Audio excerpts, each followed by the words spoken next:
kitty cat also can positively prime you. Anything that puts you in a positive emotional state. And when we are bombarded by the real world, right?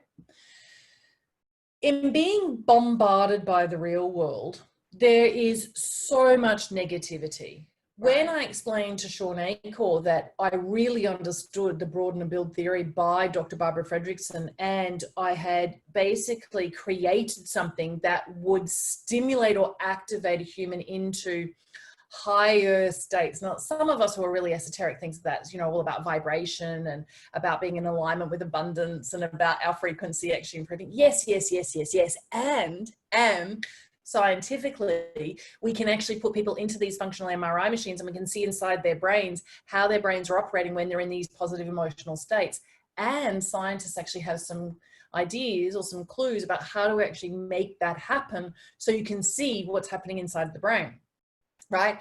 And so the parts of your brain that are recruited, that are activated, that are alive, that are responsible for creativity, creative thinking, out of the box thinking, these new neural pathways, making connections, creativity and the ability to be innovative, to actually see a situation from afar and have these very disparate ideas actually creating a synergistic effect.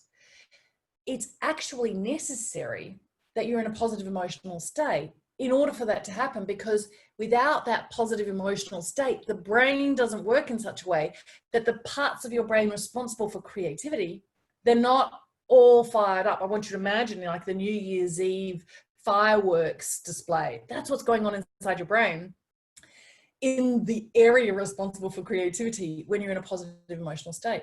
And if we actually induce in you sadness and negativity, which by the way, so in research, Sean and Michelle and their research team, we actually did this. We have Being Happier.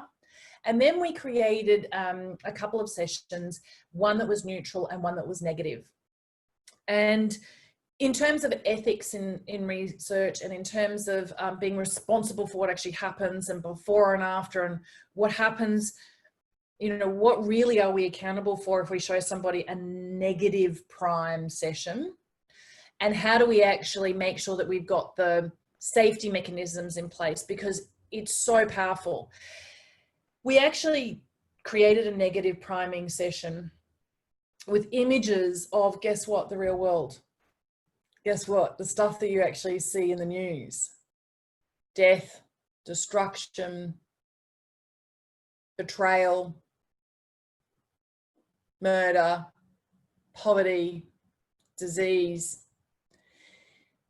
We as human beings, we have this immediate affinity to that which makes us really sad, right?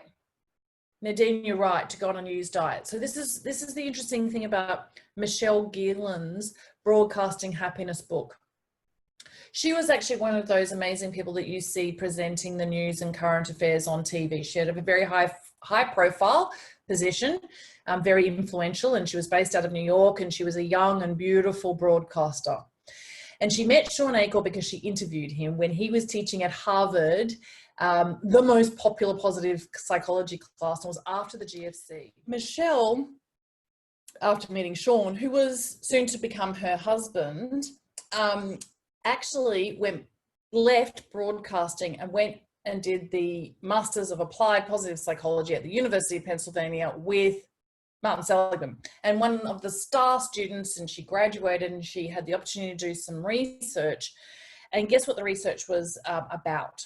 The news and negative priming and the effects on our health.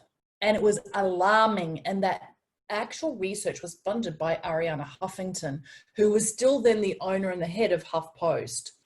And I actually met Sean and Michelle as they were concluding this research about negative priming. And what they recognized was that positive prime was the exact opposite of what they're doing research. They were so excited, like, oh my golly gosh, there's this actual intervention that is kind of like the opposite of the news. And what they were effectively doing is an enormous amount of studying of all of the previous pieces that had been completed to build up that evidence base. But they effectively came to this conclusion that absolutely we should all go on a news diet. Michelle is very committed to helping broadcasters share news now in such a way that it is not deliberately damaging to someone's health, right? And I don't think that ignorance is bliss in this case. I think that we know that it's damaging, and if you're not accountable to sharing the news in a very positive way, I think you're liable to the damage you're actually causing to people's health. But that's just me and my philosophies, right? That's a bit heavy. And as positive brand professionals, we actually have something that we can give people. What we're all facing is this situation where we're sometimes paralyzed. The best thing to do is just literally sit there and watch the session flow in front of you, because your eyes are seeing it, whether you like it or not. It happens naturally and organically. You don't even have to try, right? It just happens. The retina in your eyes is processing those images that are just flowing in front of you, that are actually deliberately positive. Why? Because of the formula. Because there's a certain number of images in there that your reptilian brain recognizes as calming, peaceful, harmonious, balancing, about feeling optimistic and enthusiastic. We've got the deliberate Duchenne smiles, right? There's a reason why there are Duchenne smiles and laughter. There's a reason why there are certain colors and shapes, right? The actual formula, every aspect of it builds this incredibly synergistic combination that allows the body to very naturally and organically create a more positive emotional state to allow for the broaden and build effect to occur for us. And we had to do nothing but press play.